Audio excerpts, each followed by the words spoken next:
This is my final entry. My co-players and I have made every earnest attempt, with occasional relapse, to play this game the right way. I have been meticulous in documenting the process to help our peers and successors through the trials should we fail. In my hubris, I believed these classes were regulated to the earthbound, but in even this quaint supposition I was in error. Our otherworldly antagonists have assured us of our inevitable failure repeatedly, while the gods whisper corroboration in my sleep. I believe them now. I just blew up my first gate. I'm not sure why I did it, really. I'm not playing by the rules anymore. I will fly around this candy-coated rock and comb the white sand until I find answers. No one can tell me our fate can't be repaired. We've come too far. I jumped out of the way of a burning fucking tree, for God's sake. I have used a spell to rip this walkthrough from Earth's decaying network and sealed it in one of the servers floating in the furthest ring. The gods may disperse the signal throughout the cosmos as they wish. Perhaps it will be of use to past or future species who, like us, have been ensnared by Skya's malevolent tendrils. In case it wasn't clear, magic is real. Pardon my egress. You're on your own now. Hours in the future. The war-weary calls another broken planet home. Another cloth his garb. Land in rags fit for the wayward. A villain becomes a vagabond. The recent past is recalled. An accursed mascot is located among the fallen brethren, its visage reviled. A rag of souls drifts from the heavens, its owner a mystery. A boy finds a dead friend, her ring recovered. The boy sees himself in a cloud, his destination revealed.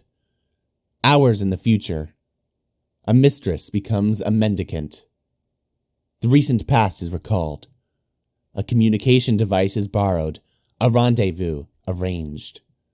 The slayer is summoned, the collateral presented. The droll is beckoned, the bargain honored. The boy finds the castle, his courier's path crossed. The mail is delivered, an obligation satisfied. The package is opened, letters read. John, from what I hear tell, you've been through a bit of an adventure by the time you're reading this. That's so great. I love adventure, and I would bet my bottom boonbuck you do too. I think we are birds of a feather, John. I'm pretty eager to meet you. Oh yeah, I should have mentioned we are going to meet someday. I hear you like movies, is that right, John? I love movies too. Have you ever seen Weekend at Bernie's? So friggin' hilarious. It's hard to talk to Jade about movies because she doesn't really know movies, but I'm sure you know that. Boring. Haha, just kidding, Jade. You know I love you and I think you're a blast. Okay, speaking of Jade, we spent quite a long time working on this present for you. It was a big team effort. Okay, I had to do quite a lot of arm twisting to get her to go along with helping me make such an oddball present for you and so well in advance. But I had my arm sort of twisted myself to get this going in the first place. But then she came around to the idea because she can see the future. Pretty amazing if you ask me. It'll all be clear later. Gadzooks, with all this arm twisting, I've been getting a good workout. We should wrestle when we meet, John. I love to wrestle, but I don't get a chance to wrestle with anyone that much. Do you like to get into fisticuffs, John? Scrums and whatnot? Me too. Anyway, you should listen to Jade from here on out, John, because she sure seems to know what's best for you. Whatever your adventure throws at you, I'm sure she'll tell you you can handle it. She believes in you.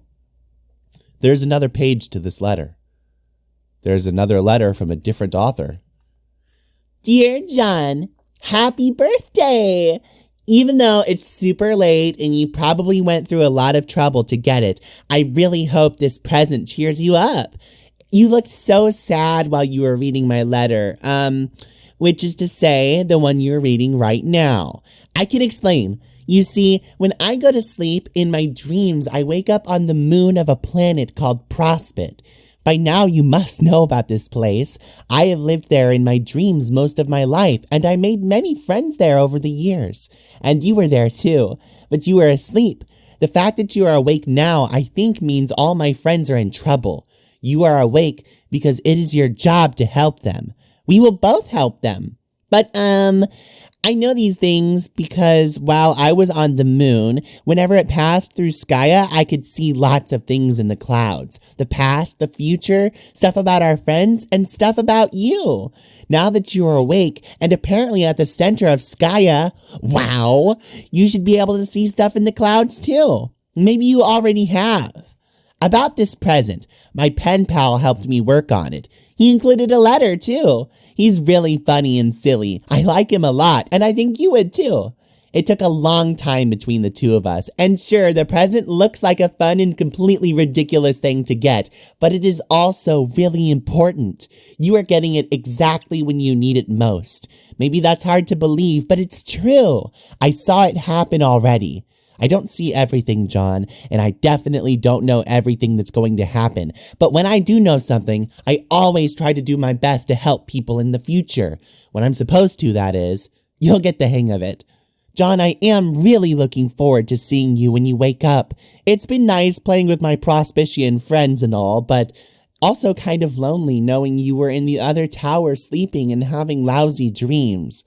I'm not sure where I am when you're reading this, but I'm sure I'll make it down to where you are soon. Geez, how did you get down there? Oh well, I'll find out. I can't wait to fly around the moon with you and show you all my favorite places. It'll be so much fun. Jade.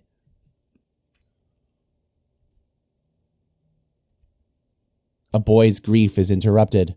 His ring sought. The toy has taken a new master. The tactician, a misstep. Check. Hours in the future. A regulator becomes a renegade. The recent past is recalled. A temple is fled, and soon revisited. A nearby laboratory is also revisited, its satellites dispatched. A sleeping boy is found, rumbling, ominous. The lab is in flight, its exits inoperative. Another public servant makes a sacrifice, a citizen's safety secured. A tyrant is retreating, a battleship landing.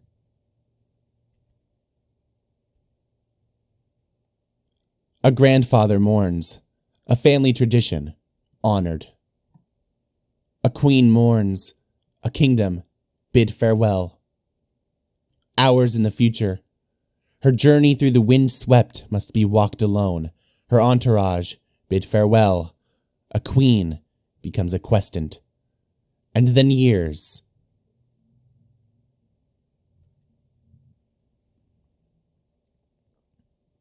A key is employed. A command station repaired.